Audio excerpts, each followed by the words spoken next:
Concept છે એક તો પ્લાન્ટ, પછી પાણી અને પ્લાસ્ટિક.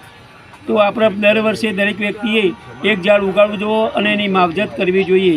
પછી પ્લાસ્ટિકનો ઉપયોગ ટાળવો જોઈએ. પ્લાસ્ટિક ઓગળતું નથી, એ પર્યાવરણ નુકસાન કરે છે.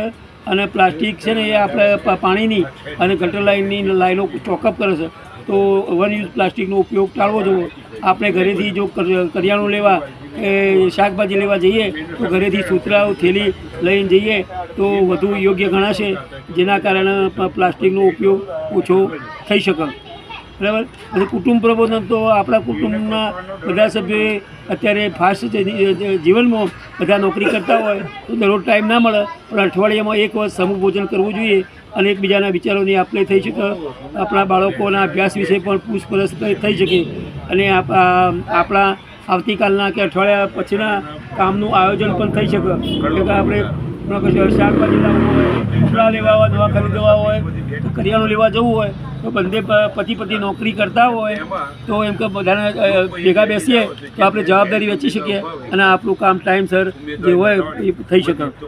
પછી બાળકોને તો અભ્યાસ માટે પૂછપરછ થઈ શકે. એટલે આ રીતે કરીશું તો આપણા કુટુંબ ભાવના મજબૂત બનશે અને આપણે સુખી જીવન જીવી શકીશું. સ્વદેશીમાં આપણા સ્વદેશી પ્રોડક્ટ હોય, સ્વદેશી કંપનીઓની, એનો જ ઉપયોગ કરવો જોઈએ. જો એવો ઉપયોગ કરીશું તો આપણા દેશનું અર્થતંત્ર મજબૂત બનશે અને જો વિદેશી વસ્તુઓનો ઉપયોગ કરીશું તો વિદેશનું અર્થતંત્ર બનશે, એટલે આપણા દેશનો કોઈ ફાયદો થશે નહીં.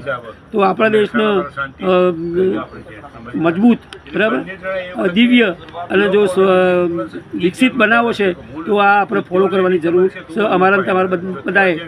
પછી નાગરિક કર્તવ્યમાં છે કે આપણા સુરક્ષા માટે હેલ્મેટનો ઉપયોગ, બહાર જઈએ તો સાધન ઉપર તો હેલ્મેટનો અવશ્ય ઉપયોગ કરવો જોઈએ. પછી જે ટ્રાફિકના નિયમો છે એનો ચુસ્તપણે અમલ કરવો જોઈએ. અને કચરો કહેવાય જો ત્યાં ન ફેંકતો, કચરા પેટીમાં જ ફેંકવો જોઈએ. અને એના માટે એક સૂત્ર છે કે ભાઈ સ્વચ્છતા ત્યાં પ્રભુતા. જો આપણે સ્વચ્છતા જાળવીશું તો આપણા ઘરે કે આપણા વિસ્તારમાં પ્રભુનો વાસ રહેશે. અને પાણી માટે એક સૂત્ર છે કે પાણીને આપણે બચાવીશું તો પાણી આપણને બચાવશે.